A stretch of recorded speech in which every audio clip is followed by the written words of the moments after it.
The main reason that I see people struggling to let go is because of fear. Coding, it's safe. I've been doing this. I know how to do it. You get the instant gratification. It's fully in your control. The other side, it gets crazier. Today's guest is Anemari Fiser, author of Leveling Up as a Tech Lead. She has trained over 400 tech leads worldwide and distilled the most common struggles into a framework that works. I've suffered a bit when I started out because there is a lack of resources specifically focusing on this role and on this transition from senior to lead. Becoming a tech lead is one of the main challenges for any software engineers who want to move to the next level. So tell us why. First of all, it requires a mindset switch, going from the I mindset to the we mindset. You cannot be a successful leader if your team is not successful. The second, stopping to think about the code as the main result and start thinking about value. And third, it's the transition from the short-term thinking to long-term thinking. In your book, you mentioned tech is actually not a tech problem, but it's always a people problem. Every time you jump into what it seems to be like a technical problem, it's usually someone not talking to someone or someone not being aligned with someone, even if they think they are. A lot of tech leads challenges is the impact of AI. What are some observations that you have seen happening? Regardless of where you are on your journey with AI, your responsibility as a leader is to at least be aware of what's happening and what are the tools out there and what do they do, how they can help you, how they can hurt you. It still comes back to the people. How do you align? How do you make sure you move forward? What do we agree on? It always comes back to the people.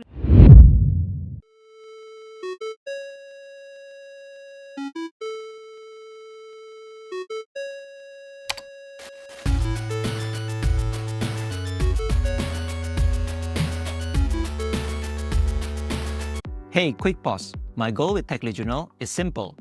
Learn from the best in tech so we can all grow together. If this resonates with you, hit subscribe to follow the channel. It's the biggest way for you to support the show and help us keep bringing great guests and insights to you. Thanks for being here, and let's get back to it.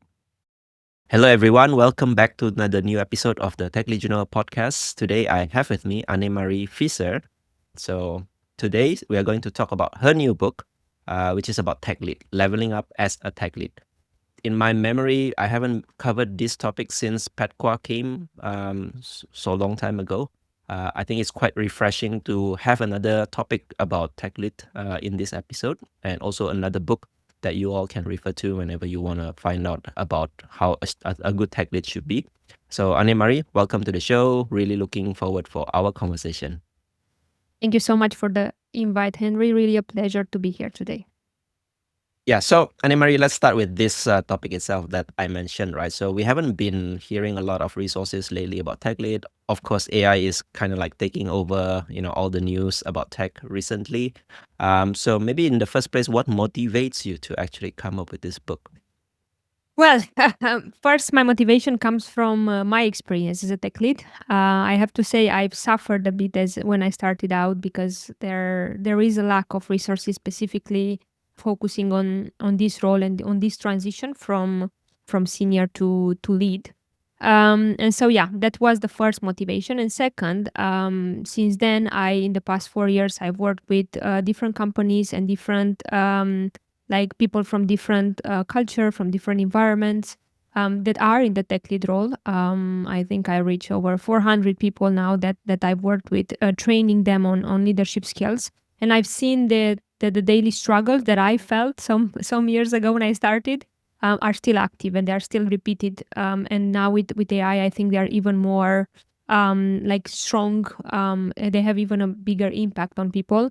And so I find it very needed to start creating these resources and this support for people because I think it's one of the most complex roles in tech, for me at least.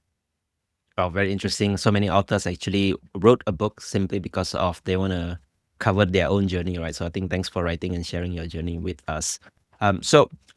Your book has a foreword from Patqua, right? So he was probably one of the maybe foremost person who wrote about tech lead. He has a lot of resources, books, even podcasts about tech lead. So how does it feel to actually have the endorsement of Patqua for your book? Well, it feels great. I have to say my first training on tech as a tech lead was with Patqua in ThoughtWorks some years back. So for me, it's always his work has always been an inspiration for the work that I'm doing. And I'm very glad, like over the years, we had the chance of working together on different things, and we met at different conferences over like in different parts of the year. And so having him endorsing this book and actually contributing and was great. Actually, I was expecting a little bit of a more of a complex process to get him on board, but it was actually really easy. And yeah, I'm very happy because I think we both believe in the same principles when it comes to tech leadership. It's great when people like kind of come together and put all of this in the same place. And the way I see it is kind of a continuance, right, of his work, or just emphasizing on how important and how complex this role is. Yeah. And I think since this also covered a little bit from your journey as well, so I believe there will be some unique angles that may resonate with people as well, because I am sure for someone who become a tech lead, everyone's journey is different and the role itself is not defined. So maybe let's start with that in the first place, right? How do you actually define the role tech lead or technical lead?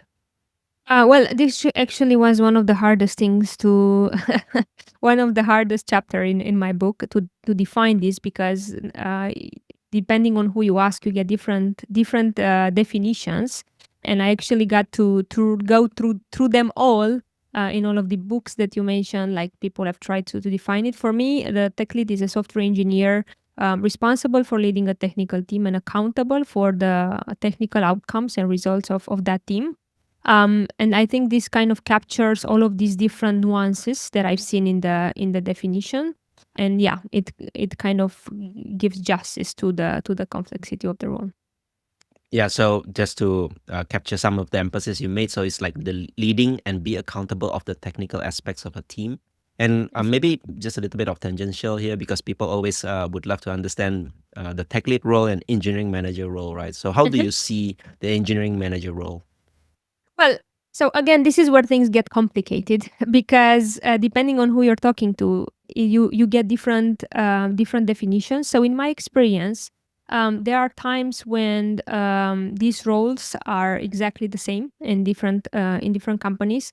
The main difference, again, generally, because again, it differs from company to the main difference. I think it comes from the fact that the tech lead works with one team and it's very hands-on in that team, right? Like they are working with the team side by side every single day. They are accountable for the decision and they are involved in all the process on the day-to-day of the team.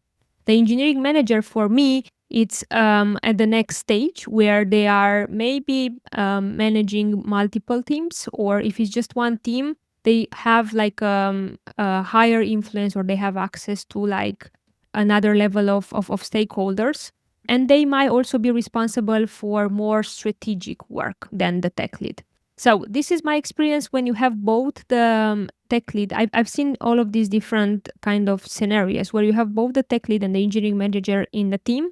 They work very closely together, and sometimes their work kind of even clashes. That's why they have to be very clear on where my responsibility starts and where your begin. And in this case, like I said, the tech lead is very hands-on, close to the team. The engineering manager would not code and would be responsible of the performance and growth of people. I also seen cases in which was my case where we never had the engineering manager, so the tech lead was doing everything. And actually, a big part of the book it's covering this, that even if you have these different support roles like engineering manager, architects, whatever, it still falls on you as a tech lead to make sure your team is performing, to help your team grow. Even if it's defined in the job description or not, you're still gonna have to take care of that in order to make sure you're successful and your team is successful as a team. So that's another case where basically you have even more responsibilities because you don't have other roles. And of course, there are cases where you only have engineering managers. You don't have tech leads, and the engineering manager will be more closer to the team, will do even hands-on work like coding alongside the team, but not at the level of involvement of every day. So these are kind of the different aspect I've seen. I don't think there is a best one. I just think it's very important to have clarity on what are the expectations, who's doing what, and how are we going to work together to make this work. Yeah, thanks for sharing some of these nuances about the differences between engineering manager, tech lead. And I believe that in the industry or in every different companies, right, you might see some nuances and contextual things that might differ from the definition, maybe from your book or some other materials that are available out there, right? But one thing for sure, becoming a tech lead is one of the main challenge for any software engineers who want to move to the next level. And this comes with the problem of, I think there's no well-defined manual or maybe guidelines for anyone to transition properly. So tell us why this can be one of the most challenging transition for any software engineers who want to level up as a tech lead. First of all, it requires a mindset switch. And there are like a couple of transitions that you have to go through in this process. One of them being going from the I mindset to the we mindset, right? So it's not about you anymore. As an individual contributor, you're doing a lot of work that you see quick reward on, that you fully control, that you can kind of oversee the whole process. When you're doing the switch to leading a team, all of the sudden it's very there is very little that you can control, and there's a lot of variables that they are out of your hands, and there are a lot of people that you have to deal with, and so the results and the outcome, you will have to basically switch from what can I do to what can we do, or what can I do to empower others to actually get results, right? So is that switch, actually Pat Kua mentions, is from a individual to multiplier. For me, it's like the I to we. So it's more about, it's not about me anymore, it's about my team. And this also comes to the success. Like as an individual contributor, your success comes mostly from your results, your tasks. When it is a leader, it all comes from your team. You cannot be a successful leader if your team is not successful. That's kind of the first one. The second, it's about the stopping to think about the code as the main, or the task or the outcome as the main result, and start thinking about value. So what does it mean? By it means that you need to be and start thinking about your users, your stakeholders, and value is different for each and one of them. And you'll have to understand all of these nuances and bring it back to your team, and being able to explain like what's the why, what are we trying to achieve, instead of just kind of taking that for granted, which you are as an individual contributor, and just trying to fulfill those expectations. So you will have to be the one kind of navigating all of that conversation around value, and how do we make sure we deliver value as a team. And third, for me, it's the transition from the short-term thinking to long-term thinking. So everything you do as a leader, it takes time for you to see the return of investment. Let's say that, right? So let's say you're putting effort into growing someone in your team. It doesn't happen in a day, right? Like you'll have to postpone reward. So that instant gratification that you get when you're coding, when you're finishing a task, actually, this was one of my toughest challenges that I had to overcome, kind of letting go of the fact that things take time, having patience, and being able to see in the future and know how all of this effort is going to pay off, and getting to that moment, right? And making peace, and with in the day to day, with the slow feedback, and with the slow steps that the progress that we're making, because yeah, things will take longer, and it's one of the most frustrating things, especially when you're coming up from that mindset of I see things instantly. So yeah, these I think are the three things, these mindset shifts that you have to go through from one day to another, right? Take time to do, and to make, and for each and one of individuals, like the challenges are going to be different based on their experience and how the teams that they'll be working on. Yeah, so I really love this part of mindset shift that you mentioned, right? So in fact, in the book, you cover it much, much longer, right? So in depth. So I think just to summarize, the first key mindset shift is actually thinking from individual to team level, right? And then from just putting effort, producing code, as a result, but thinking about value. Value here could be something, maybe like for business stakeholders, for product, for team, or whatever that is, right? Definitely depending on your context, and start shifting from short-term thinking to long-term thinking. So I think you mentioned, interestingly, that the one you struggle the most is the last one, from short-term thinking to long-term thinking. I think generally also I feel that the higher the level you are, the more outcome you become responsible of. I think generally it takes much longer to actually get the result. So maybe from your experience here, if you can share, how can you help people who also have the same problem? I want more like fast result, you know. So is there any kind of habit, mindset shift as well that you use to actually help you? So, some things that helped me were specifically starting to track progress. So instead of just looking at, okay, we want to get there, and when we're going to get there, we'll see, start putting an actual effort to identify milestones along the way that I can mark as progress. And this is not easy to do. It sounds easier than it actually is. But kind of going into that process and getting my team into the process of thinking, okay, but what is one thing that is gonna one step that is gonna get us closer to this, and actually defining it and working towards that instead of always thinking about the long term. This was one thing that really helped me. It also helps me because once you have these milestones, at every step you are able to stop and understand if you're still going in the right direction. It kind of gives you the space to reshift, you know. So again, when it comes to long term plans, I think the milestones and tracking the slow little steps progress are key to keep motivated in the process, to feel like you know you're moving forward, and to allow you to do the switch needed in the progress. Because when you have a long initiatives, you never know. There's so many questions that you don't know. You cannot plan so much ahead. So this gives you the chance to readdress and readjust if you learn something new. So that's one of the things that really helped me to do this switch, and forcing myself to, okay, you think big, you make a big plan, but then you go back in the small steps, and bringing your team. This is the second thing. I think bringing your team on the journey, on whatever journey you are, it really helps because everybody's in the same mindset, everybody's working on the same kind of style. So it also helps you stay grounded and focus on that. What else helped me? Well, a lot of reflection and the work with myself. Like I've done a lot of taking time to think about, okay, how am I doing with this topic, like in regards to frustration, in regards to just kind of taking that, again, those milestones, which you can be your personal milestones. You want to get better with patience. I think self-reflection can do a long can go a long mile to just kind of looking back and say, okay, how did I handle this or the other? The problem is that when you're impatient, when you want things to happen fast, it comes up in the wrong way also for your team. They start putting pressure, not just on you but on them, right? So it's not comfortable, not for you but not for them either, right? So I think the third part that I want to bring, which really helped me, it's feedback. So constantly keeping in track with how my attitude, how my behavior, how my approach impacts the people around me. So constantly checking on that, and the feedback culture is a key part of a high performing team and being able to be successful. And so constantly getting my stakeholders, my team input on how am I doing, how we are doing, right? Because again, it's about the success of we as a team.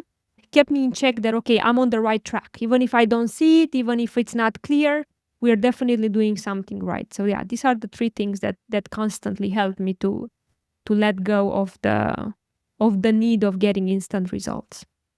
Well, I feel those are pro tips, I think applicable not just for tech lead role, but any kind of leadership role or managerial role, right? So I think thanks for sharing that, right? So I think for people who want to start shifting from short-term thinking, long-term thinking, definitely tracking progress, be it a milestone, roadmap, whatever that is. And not to forget, right, summarizing all the accomplishments when you reach that progress and milestones, and then share it with the team or stakeholders is definitely going to be useful as well. So I think one of the biggest challenges for anyone who has transitioned to this tech lead role is the situation where they have to let go a lot of coding. So for a senior engineer, mostly they are chosen to be a tech lead because of their either seniority or their capability in producing code. This is probably one of the hardest transition in my opinion. This was also one challenge that I had in my past when I transitioned from producing code. Now you have to teach other, either like, for example, producing the code themselves, or you just write the technical documentation, or you just review people's code, or you just influence in some other ways, not code. And the other thing is one of the, as a result of that, right, because you're not doing a lot of the code, you are being asked to do a lot more influential thinking, influencing other people as well, or even sometimes leading other people. So I think maybe start from here, this issue of letting go of the code. So what do you think people should start shifting in their mind to address this?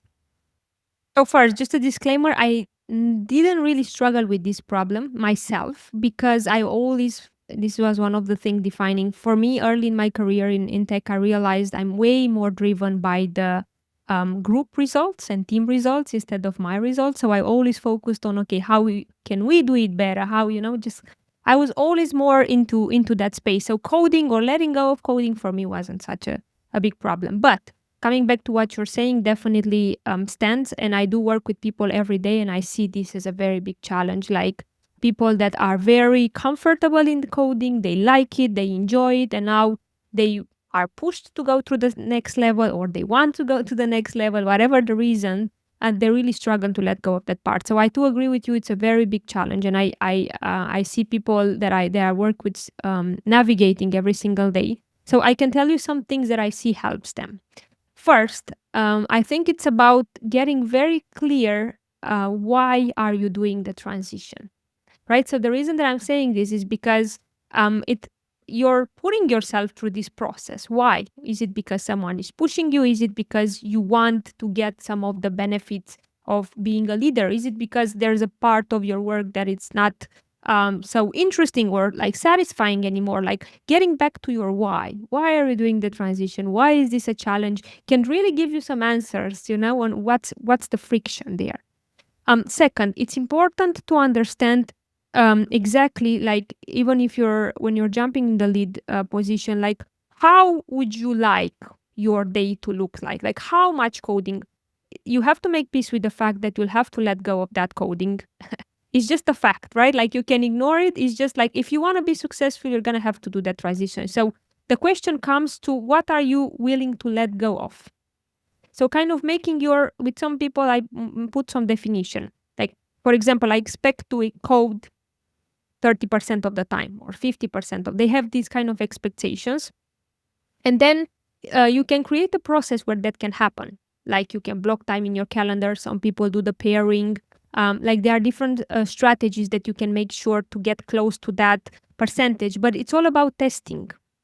That's a testing experiment. It's like, okay, how much can I sit to my expectation based on the where my team is? And this brings me to the third point. It's very important to understand what your expectations are and if your current context can sustain them. Then the reason that I'm saying this is because I see teams where, as a tech lead, for example, or as an engineering manager, coding alongside your team is a requirement. I think makes your life really hard, but it's a requirement, which means you might have other roles around you that take care of some of the other things that you are like growing people or performance or whatever.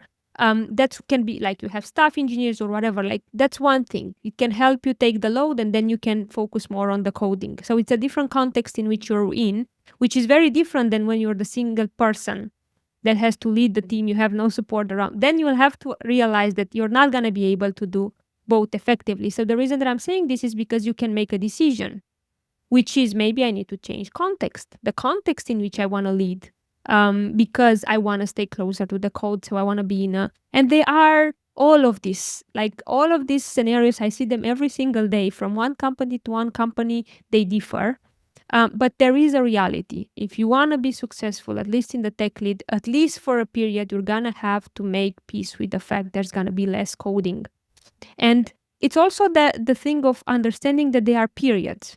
So, for example, there's a period when you're planning work, right? That's where you have to be more focused on the strategic work and you're going to be doing less coding. Or there's the period when you really have to deliver something. The goal is clear, the scope is clear, you just have to get hands on. And that's the part where you can go wild, just coding alongside your team. So, that's the third part, kind of seeing the long journey and understanding that there are periods where you make a decision to do more of this or more of that.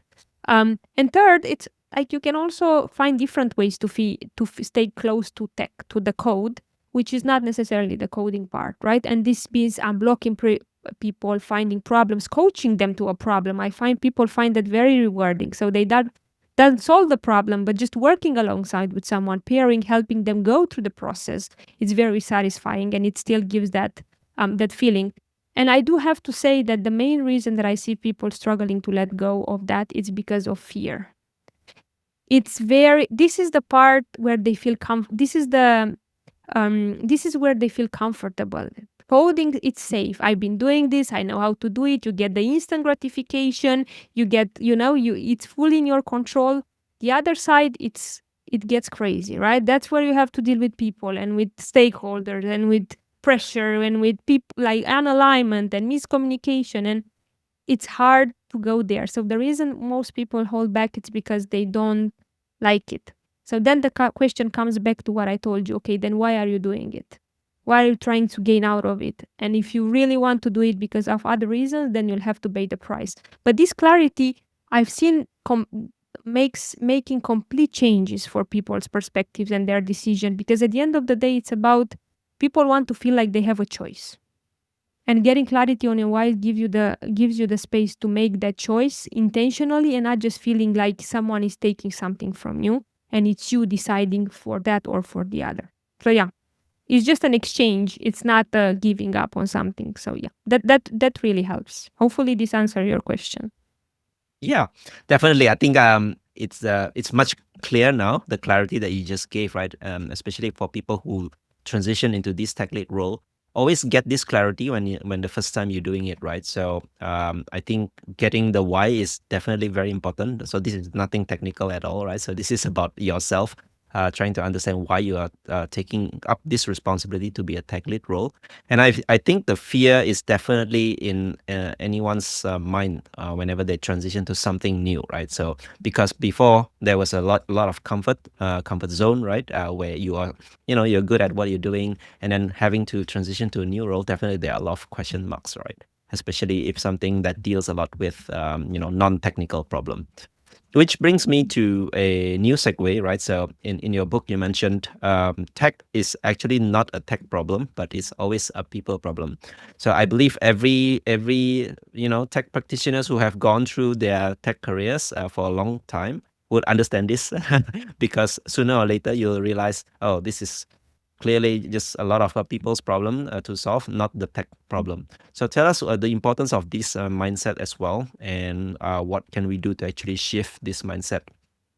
Well, yes, exactly as you said. I think once you've been doing it enough time for enough long time, you realize very quickly that every time you jump into a what it seems to be like a technical problem, it's usually someone not talking to someone or someone not being aligned with someone, even if they think they are. Well, most of the time, people they think they are aligned, or there is some information missing, or there is fear, and someone doesn't want to make a decision, but it's not a problem with the actual technology. And so, yes, the more I've been through this journey, the more I realized that the moment when you ask the right questions, you very often get to a non-technical problem. So, coming back to your point, in order to do that switch, it's about being more developing the skill of asking the right questions, and those are: what is the problem we're trying to solve? Why is this a problem? Who has the ownership, which is a very common struggle I see teams and projects running behind it, which is like everybody thinks is accountable, but when everybody is accountable, no one is. So kind of developing the skill of asking these questions and always going back to the basic, like what is the problem we're trying to solve? Why cannot we do it this other way? So challenging all the assumptions that are in the room, it really helps kind of taking a step back. The thing that can help you most in this space, I believe, as a tech lead, instead of more than I think the skill that can really help you identify and make the difference between, okay, when it's a technical problem, when it's a people problem, it's the facilitation skills. So getting really good at helping the group, helping your team, helping the people in the room. Sometimes there are more people than your team to define, to agree, to align on what is it they're trying to solve and how they plan to solve it and what are the problems, what are the risks, and having discussing the elephant in the room instead of just kind of going deep into the tech, which is just an avoidance of what exactly we're trying to do. So the facilitation skills, I think, are key. I think for me are a game changer because even sometimes, even if I don't, you can use them even if you don't know the tech. I've been in multiple conversation with clients because in Totos I used to switch clients, and so every time there was a new technology, a new thing to. But even if you don't have the knowledge on the technology, you can still help the group a lot to make a decision by using their common, like together knowledge.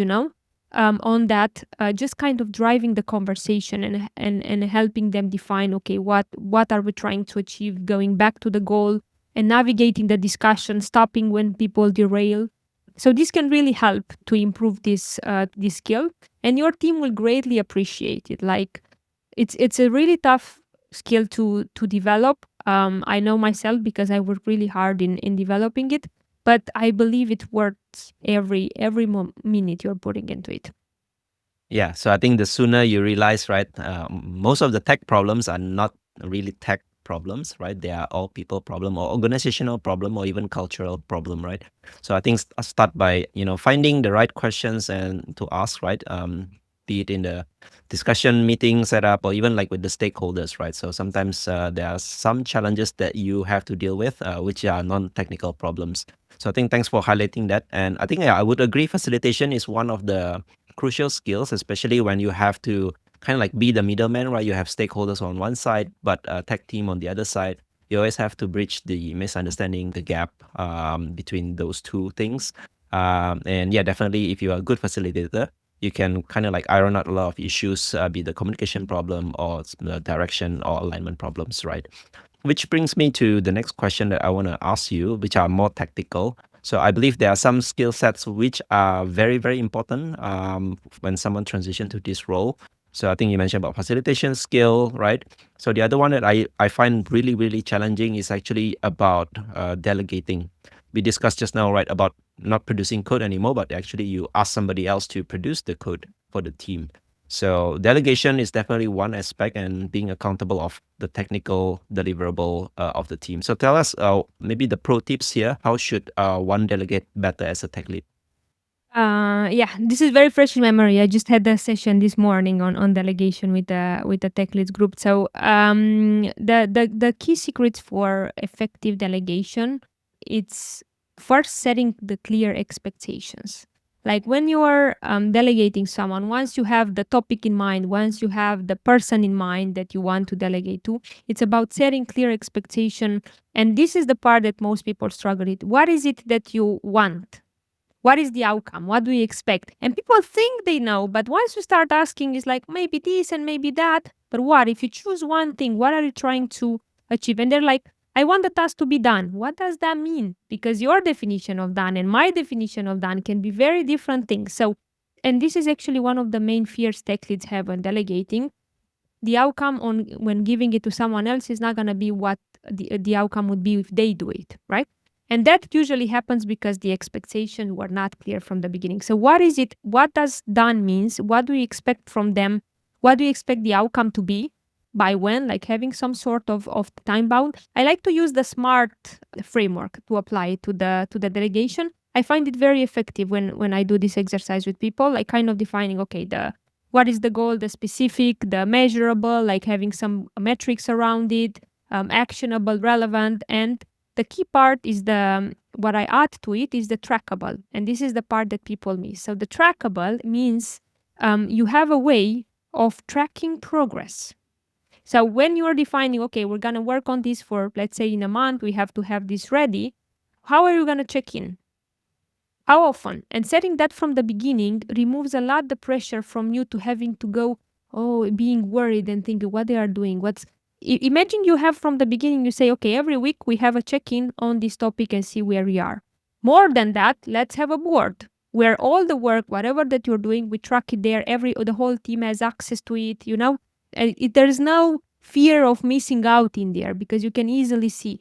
Also, this gives you the chance to jump in quickly if there is a problem, as we talked before with addressing things quickly. So, let's say you find some sort of whatever technology third party tool not working. Instead of finding out at the end or running out of time, week after, when you have the check in, you can realize, okay, we definitely have a problem. What do we do? We need to change scope, we need to readdress. So this gives you back because you're still accountable this is the key part when you're delegating. So this gives you back that control of jumping in without having to be on top of someone. Hey, how are you doing? How is the process? Why did you not do this? And this is the next step that I want to talk about, which is the strategy you're going to take for delegation. It's going to depend on the task and the person you're delegating to. The reason that I'm saying this is because for if you delegating to someone that is completely able to deliver the task independently, doesn't need any support, and they have the knowledge and the confidence and everything, that's where you're gonna take a completely hands-off approach. And probably your checkings are gonna be less. I still definitely advise to have a process instead of just saying, yeah, let them, we'll talk whenever. Have a process. Worst case scenario, you show up like, look, everything is on track. Perfect. Let's move on to the next thing. But there's always things that people don't talk about. So this kind of gives you the chance without you having to jump over them. So this is where you take a more hands-off approach. When you have someone, for example, if you want to help someone grow, great way to do that is through delegation. So you have a task which is not urgent, doesn't present a risk, and you could do it in 5 minutes, but instead you choose to give it to someone that maybe it's gonna take them a day, but they're gonna learn something. And so this is where you might have to take a way more hands-on approach. You have to be very clear about not just what you expect, but also how do you expect them to do it. So you have to check this. You also have to make sure we're checking the authentication. You whatever, be explicit. All the things that you have in your head, you have to make them clear if you want those things to happen. And you'll have to be way more. You have to have more checkings. You have to be more on board. Okay, what's happening? More conversations, more support needed for them. As you can see, the approach really differs on their levels of experience and the task. And I'm saying that because just because someone is a senior doesn't mean they are a senior in everything they're going to be doing. So maybe that the task is completely new and then there's going to be needed more support. So it's the combination of the individual with the task. But yeah, coming back to your point, if it's one piece of advice, it's about setting expectations. Every time I see a problem with delegation, it's because something somewhere wasn't said. It was assumed we are on the same page and we weren't. So keep repeating. Whatever it is that you think you're online, worst case scenario, they'll say, yeah, we all know this already. Perfect. Then we are on the same page. So these are the tricks for delegation that I use. They sound simple, but as I can see every single day working with tech leads, when you apply them, things get a little bit complicated. Yeah, something simple doesn't always mean easy to apply, easy to implement, right? So I think thanks for sharing this pro tip. Again, I find this is applicable not just for tech lead role, but any kind of leadership manager position. You will find this challenge over and over again because especially we work with people, right? And there are a lot of misunderstandings that could happen. So setting clear expectations is definitely very crucial in any kind of leadership position. So one other challenge when you do this delegation and being accountable for the things, right? So for a lot of tech leads, especially those who also have the engineering manager as the counterpart within the team, these tech lead by definition do not have the so-called the leadership official role. They are some kind of like just person appointed to be accountable for the technical deliverable, but not necessarily the authority as a like a managerial authority for the people within the team. So tell us maybe from your experience as well, what are some of the tips to actually influence someone without authority? Because maybe people would not listen to you because you are not their manager per se, right? So is there anything that they can do differently here?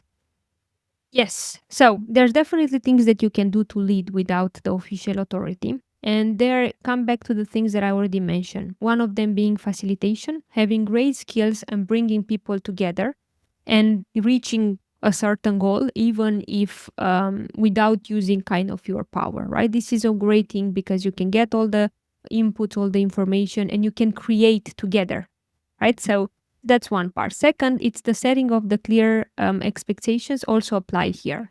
If you ask someone to do something or to help you with someone, being clear from the beginning on what do you need, but also why do you need it. And this is the key part. And I think it's even more important when you don't have the authority.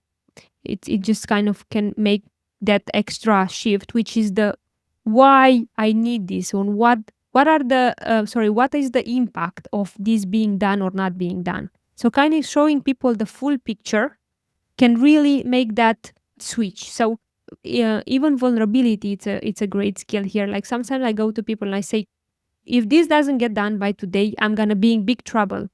Just kind of be honest and be straightforward. Don't assume they know. Because when usually people with power like, I just need this by the end of the day. Imagine if you just switch this and you go, hey, Henry, I just please, can you help me with this? Look, if we don't get this ready, these stakeholders is gonna be, or these users are gonna. When people hear the why and the impact, they have a higher tendency or jumping in, because it's not just you wanting things; it's because they're actually there's a reasoning behind, right? So being clear with impact and being straightforward with people and asking for help, it's also a great way to get people to help you or to do the things without using the power. Something that we don't much use it is like, it's very powerful, but it because it requires on your side to accept that you need help, and people struggle with that. You literally have to go, look, I don't know how to do this, I'm lost, can you please help me? It requires a certain level of vulnerability and courage to do that. But even as a leader at any level, I believe vulnerability is a superpower. So learning to develop that, even if you don't have the official role, again, I think it's a superpower. It can really help to be able to be transparent, saying I don't know, being the one in the room as a leader to say I don't know. We can make like magic for your team to kind of develop that psychological safety in your team and people being able to contribute. But coming back to your point, so with all of these things in mind, that they can definitely help to basically influence people without authority. I do have to say that in my experience, and I've been in that case, and I'm speaking also from all of these people that I help navigate this every day, is that it's really hard to be in a position where you have the accountability without the authority. And the main reason is that when you've used all of these strategies that I already mentioned, there is a point where someone might still tell you, yeah, but why should I do it? Because you say so.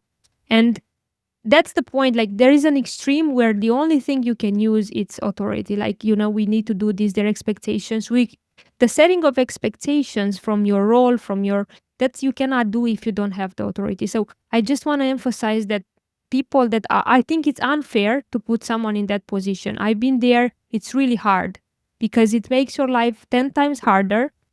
And it's just, even if you don't use that authority ever, it's just the idea. You're starting from a different position and it's easier to have those conversations.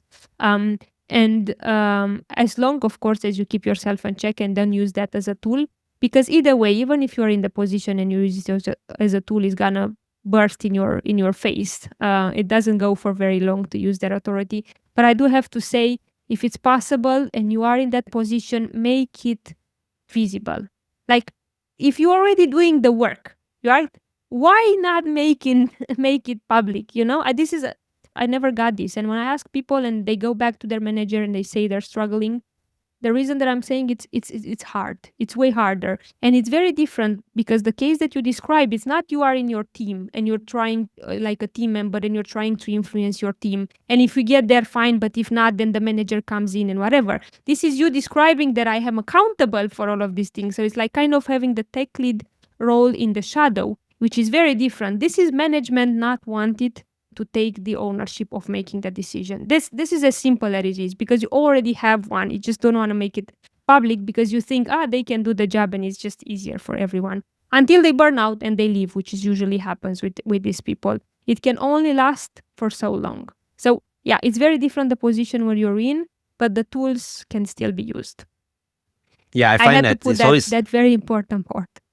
Yeah, it's very important. In fact, indeed, I would like to emphasize, right? Even though maybe there are tools and techniques you can do, but leading without authority definitely is difficult by itself, right? Especially if the counterparts, the leaders, the managers who are supposed to do that role doesn't align with what you want to do, right? So I think that's always very, very difficult. And I think maybe getting alignment with those people is one area that you should do as well, so that you can get more influence from them, managing the people to follow the work that you are trying them to do. Which you mentioned about impact, right? So I think maybe a lot of tech lead are also questioning, even though they seem to be busy all over the places, trying to set the technical direction right and all that. How do they measure their impact within the team, right? Because in the past, maybe as a coder, it's very clear, how many tasks you do, how many features have you built, any bugs that you have found from the work that you did. So maybe as a tech lead, it's much more vague. How can you measure the impact then? Well, the first sign that you're doing a good job as a leader is the performance of your team. So if you want to measure your impact, your performance, you have to measure the performance and the impact of your team. That means their results. It means like their collaboration. How is the team feeling overall? So it's whatever you define as team performance and team like health, what brings back to you. So it's a sign. A team performing well, it's a sign of a good leader behind, and it speaks highly of you. So that's where I would start. First, it's about the team performance. Second, it's feedback. I keep coming back to feedback. Like as a leader, even if you think you're doing a great job, if the people around you don't agree, I'm sorry, but it's you're having you're missing a piece of reality there, right? So it's constantly getting the feedback from the team, from your stakeholders, from the people around you. And this can be intentionally, like specifically going and asking for it, or just kind of keeping track of what people are telling you on the frustration or what they're complaining about. So that's the second tool that definitely can help you to measure performance. And the third that I would add here, which is a tough one, but I really believe it's a great metric, which is measuring how your team is doing when you're not there. I think I really believe that a great leader gets to a point where their team, like the goal is a, they say like the goal as a leader, it's to make yourself indispensable. You never really get there because there's always things that only you can do. But the intention behind it is, how do I make my team so autonomous, not dependable on me, and be able to work together, collaborate, so I don't have to be there. So if you can go on vacation for 2 weeks and not check your phones and completely trust your team to take care of whatever it is, then it means you're doing a good job, And you come back and there's no fires and everything has been handled, then it's a good sign. So I call this the stress test for a leader, because it takes some time to get there, right? You need some invest in your time in your team, and you need to get to a point in order to do this stress test. But I really believe it's a good indication if you're doing a good job as a leader. I love the stress test. So definitely, if the tech lead goes away for vacation, right, there should not be a lot of pings, issues that requires the tech lead to be involved and even like solve the issue himself or herself, right? So I think that's definitely a good tips for people. So I want to bring up our conversation to the AI impact. In fact, one of the challenges that you say you listen a lot to a lot of tech leads challenges is definitely the impact of AI. And I think we all know how AI can actually impact a lot of maybe workflows, skill sets required within the team. So let's go into the impact of AI to the tech lead, because I believe some of the hypothesis that is happening across the world is like team size is getting smaller, maybe less developers. Maybe these so-called tech lead or the seniors are required to work a lot more to produce the code, even like use AI coding assistant to produce the code. So maybe let's analyze here. What are some of the observations that you have seen happening with the impact of AI? Well, so definitely there is an impact, a big impact, exactly as you're describing. Now, that impact, I would say, it's very different. Again, depending on who you're asking, where they're working, the context, the environment, the company they're working in. And so I've seen what you're describing, where okay, there's less people in the team, there's more work, but I also seen the other extreme where there's actually more need for for dealing with the generation of AI and coding. And so there's definitely different extremes. But coming back to your question on what's the impact, I think the first one is there is one more thing a tech lead needs to worry about. Regardless of where you are on your journey with AI, and again, seeing companies with zero lines of code written by human, and at the same time you have the extreme with no AI whatsoever. So I see this daily. But regardless of it, I think your responsibility as a leader is to at least be aware of what's happening, and what are the tools out there, and what do they do, how they can help you, how they can hurt you, like whatever, kind of having this awareness is the first step. You owe this to yourself, you owe this to the team, and you owe this to the work that you're doing.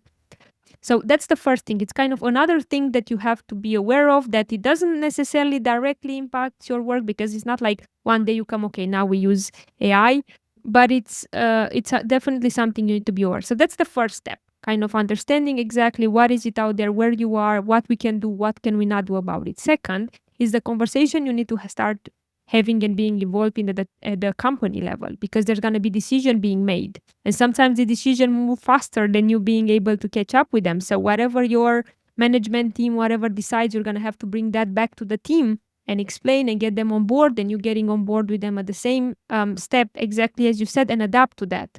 Do we have more code now? Do we have less? How are we going to integrate it?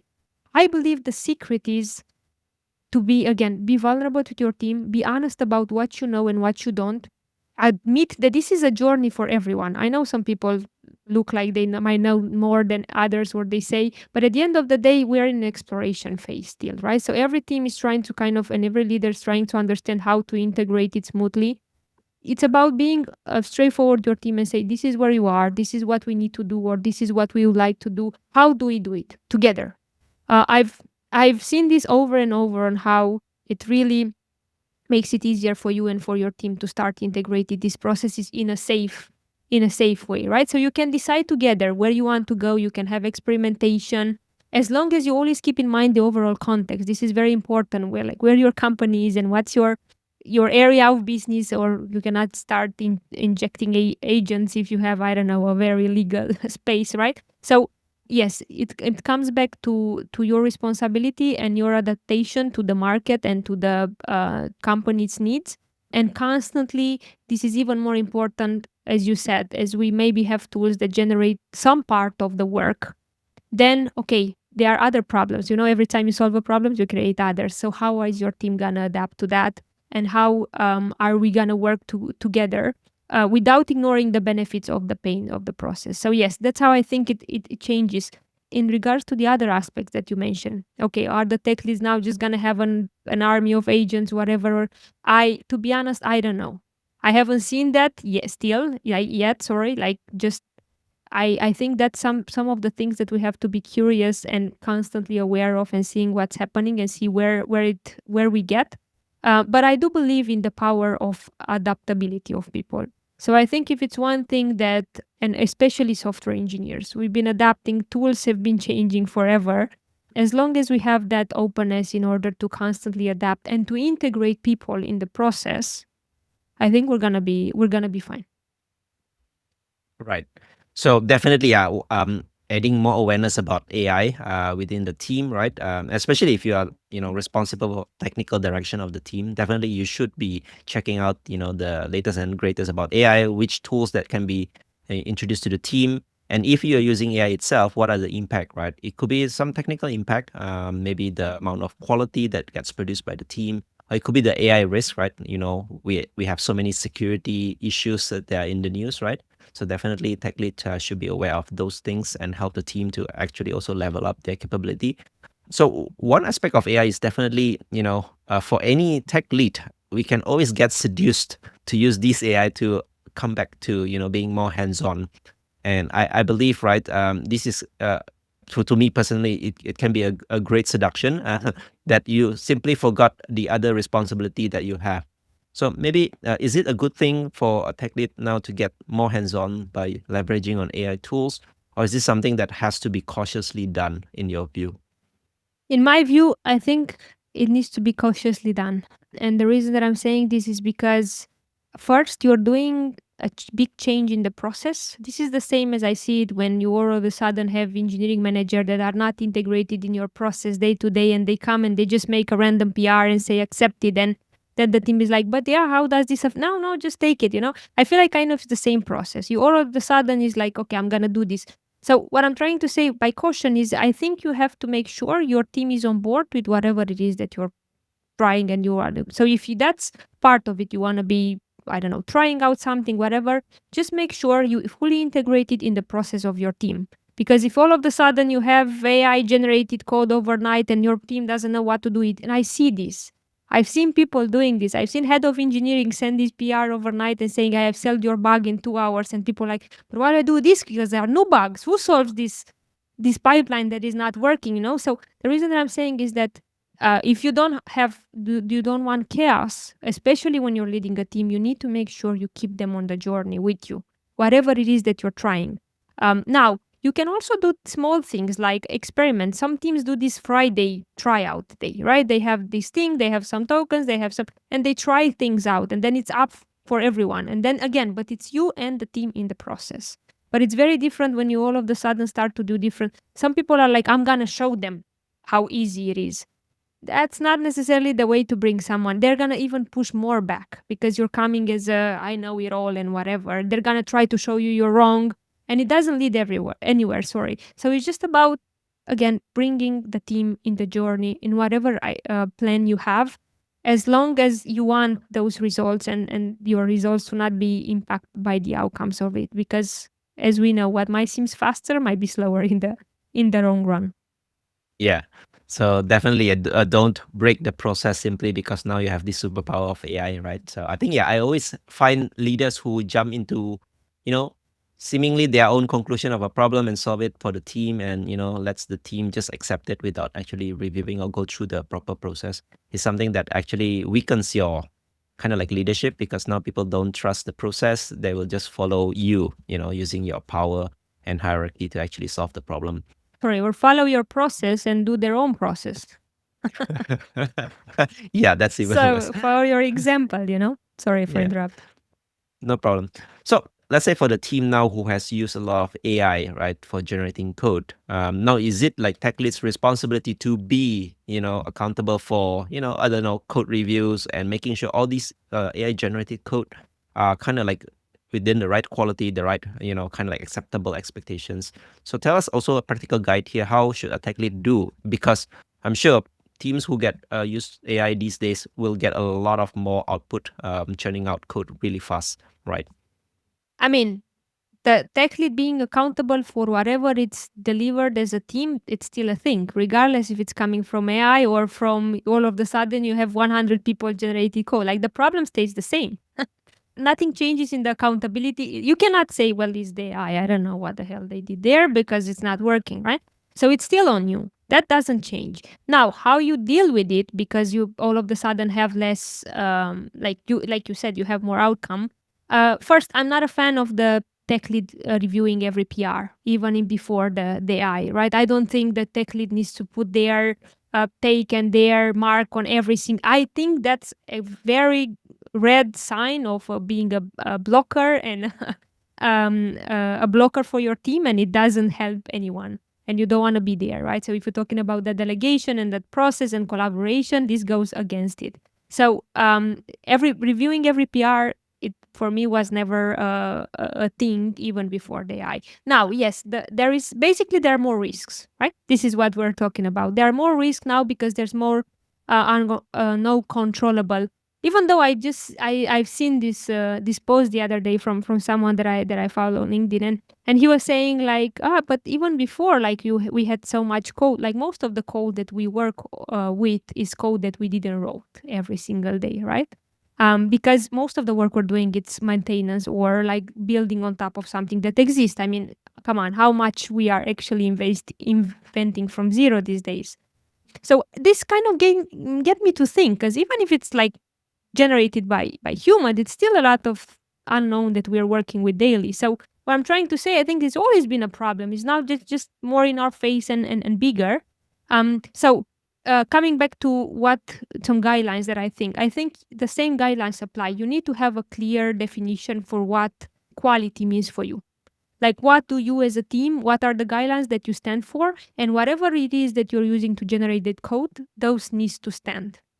When it comes to testing, that when it comes to, I don't know, how fast you deploy, whatever it is, I think those at least needs to be a conversation around if those still stand or if they need to change. But there needs to be some guidelines, and whatever the code is generated or not needs to stand by it. And then it comes back to how the team wants to handle it. It's and the level of risk you want to take. Because, okay, do we want to check? And I've seen teams, and I do it every day. Every line of the code, if you accept a PR, it means you stand behind it. It means you reviewed it, and they reviewed it. And it's how team do it. But then you also have team that just say, okay, I'm gonna take the risk. I'm gonna take this as it is, and I'm willing to take the risk if something really goes bad, so bad. But then they have contingency things in place. They have more time spent into testing, or they have really good incident management processes that they can address, right? And you can also define the level of impact based on the task. If it's something really easy or whatever, if it's a complete change of strategy, then you might want to have more eyes on it. But again, I think instead of you trying to figure this out on your own and how your team should do it, bring them in. See what is the problem, what are the fears, and again, how are we going to make sure? You need to make sure the quality, the standards quality are met. How do you do that? It's for your whole team. So bring them in. Again, you have higher chance, more heads, more knowledge, and you bring them in accountability. Because once they are part of the decision making process, there's a higher chance that they commit to it than you telling them how and what to do. So that's a key secret of getting people in aligned. Yeah, so I think definitely one thing, a tech lead should still be accountable for the team's technical direction and deliverables, right? I think coming back to the definition you mentioned earlier, and I think bringing the team in to put kind of like the guardrails, the quality that the team should adhere to, definitely is very important. Especially if you can automate that, that's the better, right? So that you don't have to spend your time to actually police the result, the output of the team. So definitely those are a great thing, right? So maybe one more question about AI impact, because we have talked about tech problem is actually people problem. So now, should we consider tech problem is people problem plus AI problem, or it's still a people problem? What do you think? The way I see it, it comes back to AI being another tech tool that now we have to integrate in our work. More people, less people, it's still a people problem. And I believe it's always going to be a people problem. Even this, what we've been discussing, all the topics on the AI, we got to the people. How do you align? How do you make sure you move forward? What do we agree on? What risk do we take, right? It still comes back to the people. So yes, it always comes back to the people. It's just we'll have to adapt based on the tools that we are using. Yeah, so definitely I still agree that AI is just another tool within your tool set, within your tech stack, right? So definitely people problem is one of the bigger problem whenever you face in a leadership role.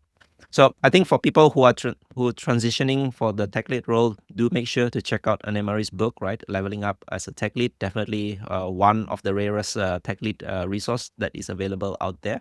And unfortunately, we have to wrap up as we come to this end of conversation. I would like to ask you one question, which is like a tradition in my podcast. I call this the 3 technical leadership wisdom. Maybe if you can share, some kind of advice that you want to give to the listeners. Maybe Anemari, if you can share your version today, that would be great. Okay. Yeah, for sure. I'm thinking to choose. So first one would be, and a lesson that I keep on learning every single day working with tech teams is always make sure you have a clear owner, because when everybody is responsible, no one is. So that's my first one. Second, invest in vulnerability, in developing your vulnerability. It's a superpower as a leader. Say more, I don't know, admit when you make a mistake. These are gonna go greatly with your team. And third, it comes back to the people. So whatever decision you're making, whatever process, whatever you're not sure how to move forward, involve your team and always think about the impact it has for them, for your stakeholders.